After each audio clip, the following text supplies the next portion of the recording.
To draw the median nerve, divide the page into nerve roots and brachial plexus, upper arm, forearm, and hand.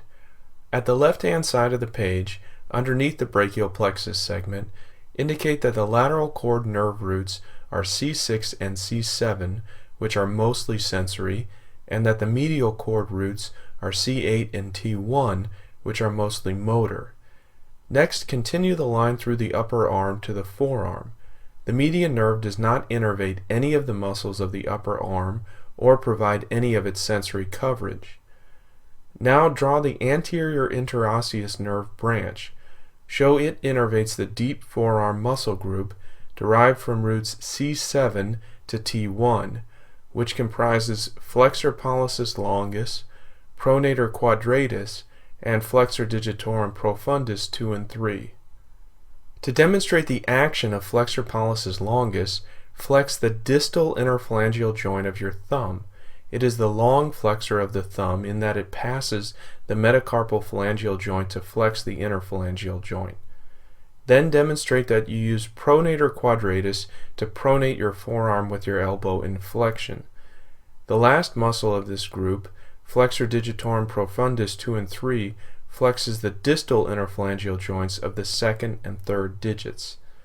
Now complete the path of the median nerve through the forearm and label the superficial forearm muscle group, derived from roots C6 and C7.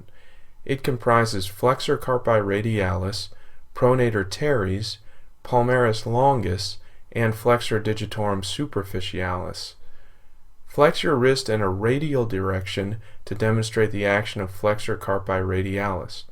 To demonstrate the action of pronator teres, extend your forearm at the elbow and pronate it against resistance. Lastly, flex digits 2 through 5 at their proximal interphalangeal joints to demonstrate the role of flexor digitorum superficialis. Note, although the median nerve supplies only the second and third distal interphalangeal flexors, and the ulnar nerve supplies the fourth and fifth, the median nerve supplies all of the digits' proximal interphalangeal flexors.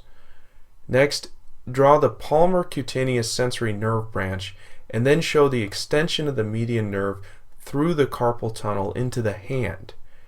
Because the takeoff of the palmar cutaneous nerve branch is proximal to the carpal tunnel, it is unaffected in carpal tunnel syndrome. Now show the recurrent motor branch of the thumb.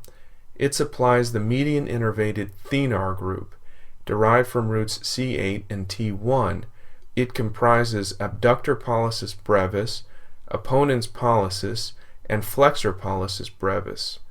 To demonstrate the action of abductor pollicis brevis, raise your thumb toward the ceiling. Abductor pollicis brevis provides thumb abduction perpendicular to the plane of the palm. We will use this muscle as part of the triad up, in, out, which, as we will learn, are the actions of the median, ulnar, and radial nerves on the thumb. Now stretch your thumb across your palm and touch the tip of your little finger to demonstrate opponens pollicis. The median nerve provides thumb opposition and the ulnar nerve provides opposition of the little finger.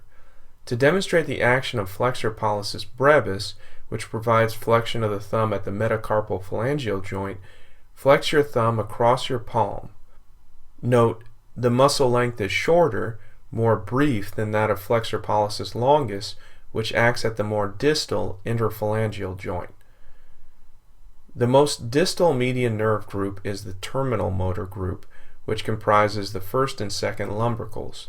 To demonstrate their actions, extend the proximal interphalangeal joints of your index and middle fingers while you flex their metacarpal phalangeal joints. We have now completed the diagram for motor innervation of the median nerve. Next, let's draw its sensory coverage. On a separate sheet of paper, trace both sides of your hand.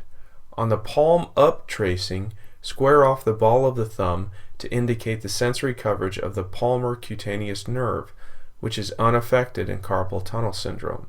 Then draw a line down the fourth digit and continue it to the wrist to show that the median nerve covers the lateral half of the ring finger, middle and index fingers, and the thumb.